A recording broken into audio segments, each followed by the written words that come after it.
व्यापार से क्षेत्र तक। पूर्व में ईस्ट इंडिया कंपनी की शुरुआत 1600 ईस्वी में ईस्ट इंडिया कंपनी को इंग्लैंड के शासक महारानी एलिजाबेथ प्रथम द्वारा एक चार्टर जारी किया गया था, जिससे ईस्ट इंडिया कंपनी को पूर्व में व्यापार करने का एकमात्र अधिकार प्राप्त हुआ था। इसका मतलब यह था कि इंग्लैंड में कोई अन्य व्यापारिक समूह ईस्ट इंडिया कंपनी के साथ प्रतिस्पर्धा नहीं कर सकता था, जब तक कि ब्रिटिश नॉर्वे, पश्चिमी अफ्रीका तट से केप ऑफ गुड होप और हिंद महासागर को पार करते भारत आते, तब तक पुर्तगाली पहले से ही भारत के पश्चिमी तट पर अपनी उपस्थिति स्थापित करके अपने गोवा में अपना ठिकाना बना चुके थे।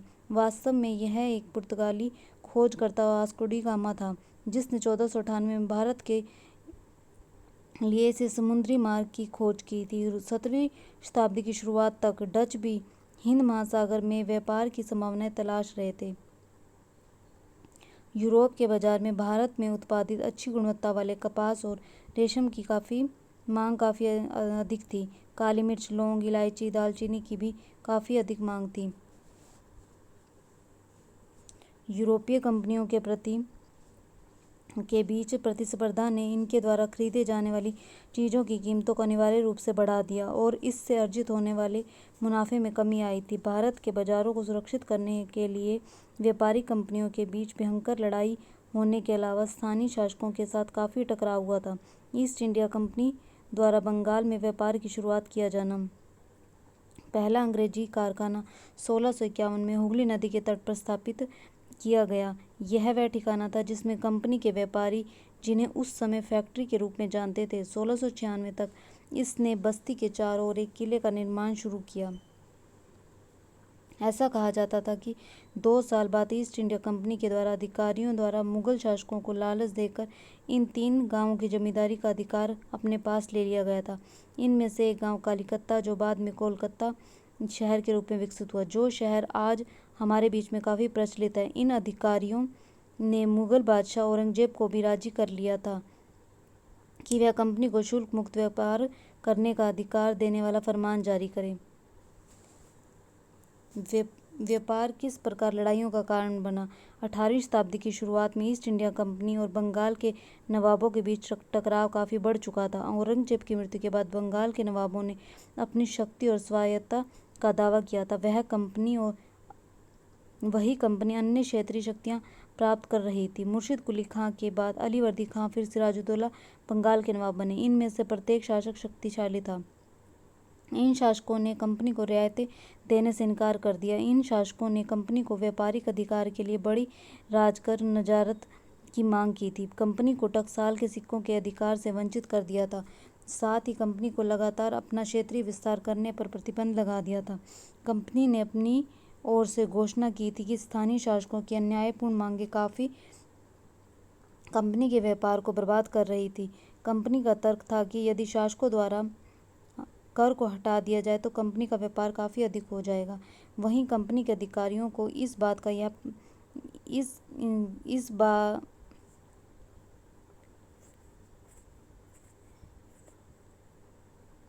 यह पता था कि उन्हें भारत में व्यापार को बढ़ावा देने के लिए अपने क्षेत्र का विस्तार, गांवों को खरीदने जैसे कार्य करने होंगे।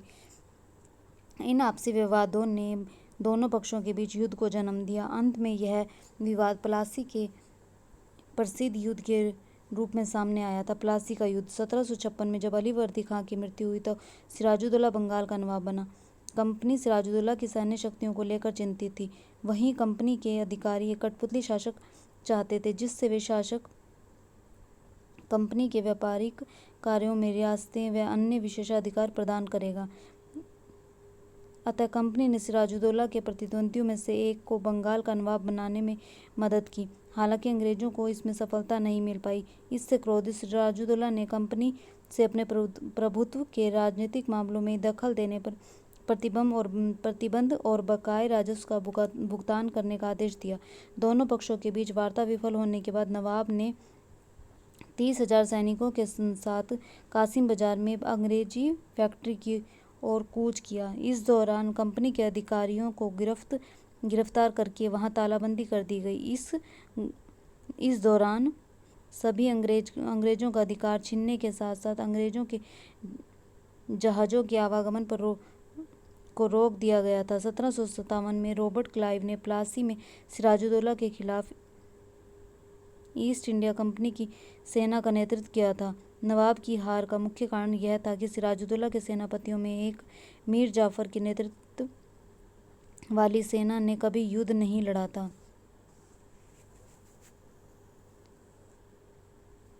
प्लासी का युद्ध इसलिए प्रसिद्ध हुआ क्योंकि यह भारत में ईस्ट इंडिया कंपनी की पहली बड़ी जीत थी। प्लासी की हार के बाद सिराजुद्दौला की हत्या करके मीर जाफर को बंगाल का नवाब बना दिया गया।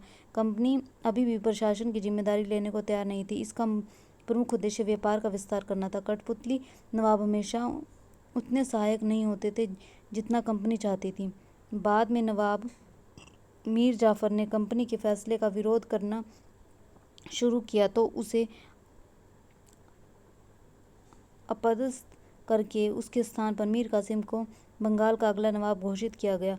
बाद में मीर कासिम और अंग्रेजों के बीच बक्सर 1764 में लड़ाई लड़ी जिसमें वह हार गया। उसके बाद वह बंगाल से चला गया। अतः मीर जाफर को फिर बंगाल का अलग नवाब बनाया गया। नवाब को हर महीने 5 लाख रुपए का भुगतान करना पड़ता था, लेकिन कंपनी को अपने युद्धों के वित्त पोषण के लिए, व्यापार और उसके अन्य खर्चों की मांगों को पूरा करने के लिए और अधिक पैसा चाहिए था। इसलिए कंपनी अधिक प्रदेश और अधिक राजस्व चाहती थी। अतः अंत में 1765 में मुगल सम्राट ने कंपनी को बंगाल के प्रांतों के दीवान के रूप में नियुक्त किया था।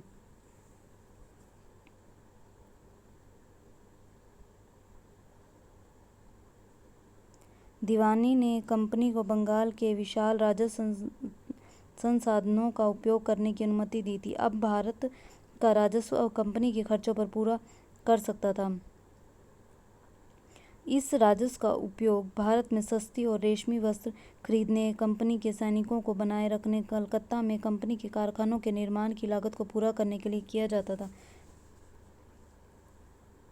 ईस्ट इंडिया कंपनी द्वारा नियुक्त किए गए नवाब प्लासी के युद्ध के बाद कंपनी को प्रत्येक सेवक नवाबों की तरह जीने का सपना देखने लगे।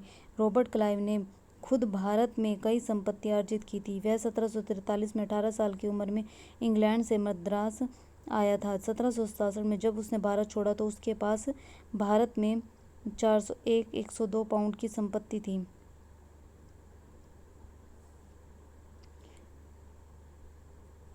हालांकि कंपनी के सभी अधिकारी क्लाइव की तरह पैसा कमाने में सफल नहीं हो पाए थे।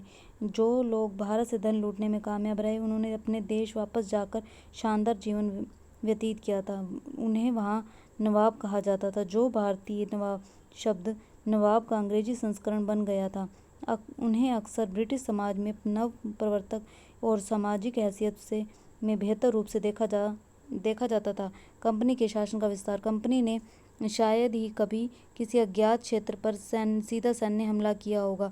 वे इसके बजाय भारतीय क्षेत्र को अपने शासन क्षेत्र में मिलाने के लिए अधिक रुचि रखते थे। इस तरह कंपनी ने कई तरह के राजनीतिक, आर्थिक, कूटनीतिक तरीकों का इस्तेमाल किया था। बक्सर की लड़ाई 1764 के बाद कंपनी ने भारतीय राज्यों में स्थानिक रेजिडेंट को नियुक्त किया था। वे राजनीतिक या वाणिज्यिक प्रतिनिधि थे। उनका काम कंपनी के हितों की रक्षा करना और उन्हें आगे बढ़ाना था। स्थानिक रेजिडेंट के माध्यम से कंपनी के अधिकारियों ने भारतीय राज्यों के आंतरिक मामलों में हस्तक्षेप करना शुरू कर दिया था। कभी कभी कंपनी ने इन क्षेत्रों के शासकों को सहायक गठबंधन के लिए मजबूर भी किया था। इस गठबंधन की शर्तों के अनुसार भारतीय शासकों को अपनी स्वतंत्र सशस्त्र सेना रखने की अनुमति नहीं थी। इन शासकों को कंपनी द्वारा संरक्षित किया जाना था, लेकिन उन्हें सहायक सेनाओं के लिए भुगतान करना था, जिससे कंपनी को इस सुरक्षा के लिए ये उद्देश्य के लिए बनाए रखना था। यदि भारतीय शासक भुगतान करने में विफल होते तो उनके क्षेत्र का कुछ हिस्सा दंड के रूप में ले लिया जाता था। टीपू सुल्तान को शेर मसूर कहा जाता है। हैदर अली 1761 से 1782 तक शासन किया। उनके प्रसिद्ध बेटे टीपू सुल्तान ने 1782 से 1799 तक शासन किया। जैसे शक्तिशाली शासकों के नेतृत्व में मैसूर की ताकत को बढ़ाया था। मैसूर ने मालाबार तट के सुविधाजनक व्यापार को नियंत्रित किया था, जहां से कंपनी काली मिर्च और इलायची का व्यापार करती थी। 1785 में टीपू सुल्तान ने अपने राज्य के बंदरगाहों के माध्यम से चंदन, काली मिर्च, इलायची के निर्यात पर रोक लगा दी थी। वहीं साथ ही स्थानीय व्यापारियों को कंपनी के साथ व्यापार करने से भी रोक दिया था। उसने भारत में रहने वाले फ्रांसीसियों के साथ घनिष्ठ संबंध भी स्थापित किए और उनकी मदद से अपनी सेना का आधुनिकीकरण किया था।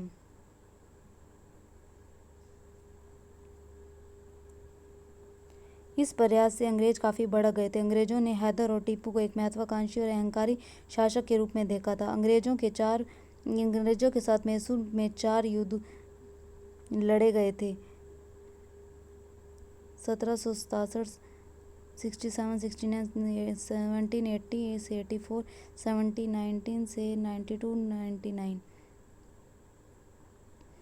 केवल आखिरी युद्ध यानी श्रीरंगपट्टनम के युद्ध में कंपनी ने अंततः जीत हासिल कर ली थी। मैसूर को वोडेयार के पूर्व शासक वंश के हाथों में सौंप दिया गया था।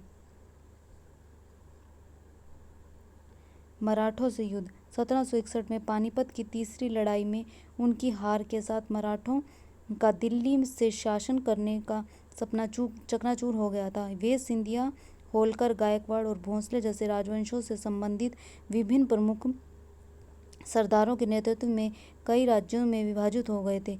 यह प्रमुख एक पेशवा प्रधानमंत्री के नेतृत्व वाली एक संघ में साथ आए थे जो पुणे में स्थित इसका प्रभावी सैन्य और प्रशासनिक प्रमुख बन गया था।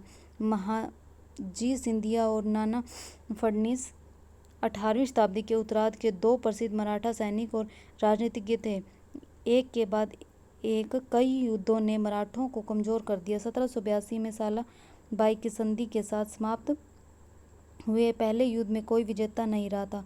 दूसरा आंग्ल मराठा युद्ध 1803 से 1805 विभिन्न मोर्चों पर लड़ा गया था, जिसके परिणामस्वरूप यह हुआ कि अंग्रेजों ने उड़ीसा और आगरा और दिल्ली सहित यमुना नदी के उत्तर के क्षेत्रों पर अधिकार स्थापित कर लिया था। अंत में 1817 और 19 में तीसरे आंग्ल मराठा युद्ध ने मराठा शक्ति को समाप्त कर दिया था।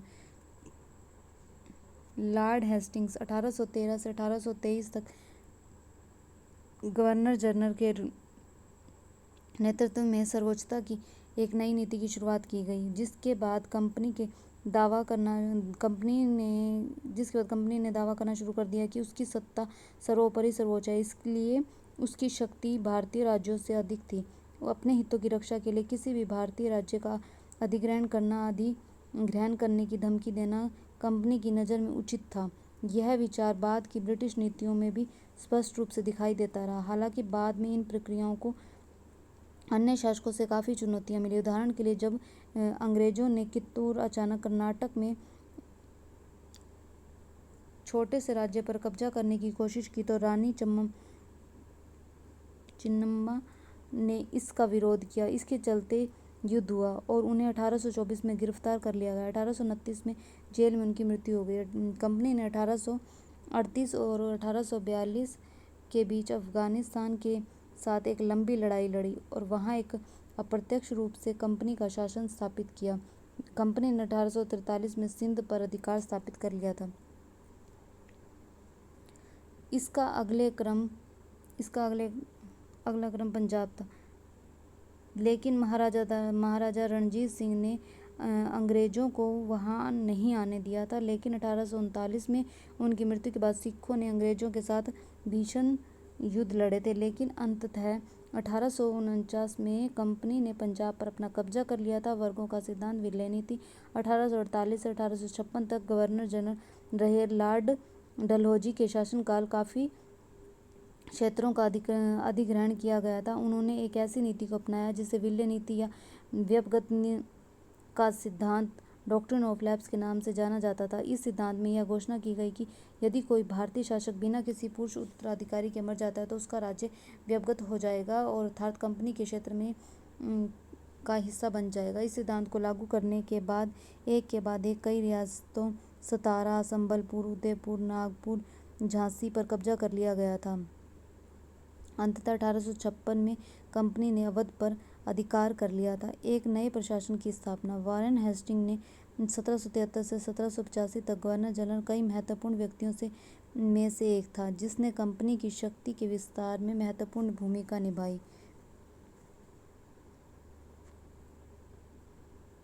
उसके समय तक कंपनी ने न केवल बंगाल बल्कि बम्बई और मद्रास के क्षेत्रों को भी अपने शासन क्षेत्र में शामिल कर लिया था। ब्रिटिश क्षेत्रों को मोटे तौर पर प्रशासनिक इकाइयों में विभाजित किया गया था, जिन्हें प्रेसिडेंसी कहा जाता था। उस समय 3 प्रेसिडेंसी यानी बंगाल, मद्रास और बॉम्बे थी। प्रत्येक में गवर्नर का शासन था। प्रशासन का सर्वोच्च प्रमुख गवर्नर जनरल था। वहीं पूर्व गवर्नर जनरल वॉरेन हेस्टिंग ने विशेष रूप से न्याय के क्षेत्र में कई प्रशासनिक सुधार किए थे। 1772 में न्याय की एक नई प्रणाली स्थापित की गई थी। प्रत्येक जिले में 2 अदालतों यानी आपराधिक अदालत, फौजदारी अदालत, दीवानी अदालत की स्थापना की गई। मौलवियों और हिंदू पंडितों ने यूरोपीय जिलाधिकारियों के लिए भारतीय कानूनों की व्याख्या की, जो दीवानी अदालतों की अध्यक्षता करते थे। फौजदारी अदालतें अभी भी काजी और मुफ्ती के अधीन थी, लेकिन इनकी देखरेख जिलाधिकारियों के द्वारा की जाती थी। एक बड़ी समस्या यह थी कि ब्राह्मण पंडितों ने धर्मशास्त्र के विभिन्न शाखाओं के आधार पर स्थानीय कानूनों की अलग अलग व्याख्या की थी। एकरूपता लाने के लिए 1775 में 11 पंडितों को हिंदू कानूनों का संकलित करने के लिए कहा गया था। वहीं नायब हालहेड ने इस संकलन का अंग्रेजी में अनुवाद किया था। 1778 तक यूरोपीय न्यायाधीशों की सुविधा के लिए मुस्लिम कानूनों की एक संहिता को संकलित किया गया था। 1773 के रेगुलेटिंग एक्ट के तहत एक नया उच्चतम न्यायालय की स्थापना की गई थी, जिसके अलावा कलकत्ता में एक अपील अदालत, सर निजामत अदालत की स्थापना भी की गई थी। एक भारतीय जिले में कलेक्टर प्रमुख व्यक्ति होता है। जो व्यवस्था आज भी लागू है, उनका प्रमुख काम राजस्व और कर एकत्रित करना था और न्यायाधीशों, पुलिस अधिकारियों, दरोगा की मदद से अपने जिले में कानून व्यवस्था बनाए रखना था। उनका कार्यालय संग्रहालय शक्ति संरक्षण का नया केंद्र बन गया था। ईस्ट इंडिया कंपनी की सेना। ईस्ट इंडिया कंपनी ने जब उसने अपनी सेना के लिए भर्ती शुरू की, तब उसने मुगलों और प्रांतीय शासकों की पद्धति को अपनाया। इनकी सेना को सिपाही आर्मी, भारतीय शब्द सिपाही से, जिसका अर्थ सैनिक है, के रूप से जाना जाने लगा। जैसे ही 1820 के दशक से युद्ध तकनीक में बदलाव आया, कंपनी की सेना में घुड़सवार सेना की आवश्यकताओं में गिरावट देखी गई। ऐसा इसलिए हुआ क्योंकि ब्रिटिश साम्राज्य से पहले ही बर्मा, अफगानिस्तान और मिस्र की लड़ाइयों में व्यवस्था। कंपनी की सेना के सैनिकों को बदलती सैन्य आवश्यकताओं के साथ तालमेल बिठाना पड़ता था, जिसके कारण अंग्रेजों की पैदल सैन्य टुकड़ी अधिक महत्वपूर्ण हो गई थी। 19वीं शताब्दी की शुरुआत में अंग्रेजों ने एक समान सैन्य संस्कृति विकसित करना शुरू किया था। सैनिकों को तेजी से यूरोपीय शैली के प्रशिक्षण, अभ्यास और अनुशासन सिखाया गया था, जिसने उनके जीवन को पहले से कहीं अधिक नियंत्रित कर दिया था।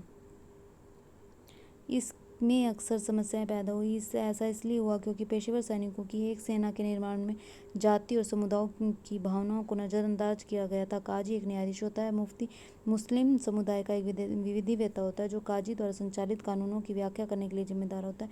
महाभियोग हाउस ऑफ कॉमन्स में एक व्यक्ति के खिलाफ कदाचार के आरोपों के लिए इंग्लैंड में हाउस ऑफ लॉर्ड्स द्वारा चलाया जाने वाला मुकदमा है। धर्मशास्त्र सामाजिक नियमों और व्यवहार संहिता को निर्धारित करने वाले संस्कृत ग्रंथ हैं, जो 500 ईसा पूर्व पहले के बाद से ही रचे गए थे। सवार घोड़ों पर सवार सेना। सवार वो होते हैं घोड़ों पर जो सवार सेना होती है। मुस्केट होते हैं जो पैदल सेना के सैनिकों द्वारा इस्तेमाल की जाने वाली बंदूक होती है। मैचलॉक एक प्रारंभिक प्रकार की बंदूक होती है, जिसके पाउडर को माचिस द्वारा जलाया जाता था।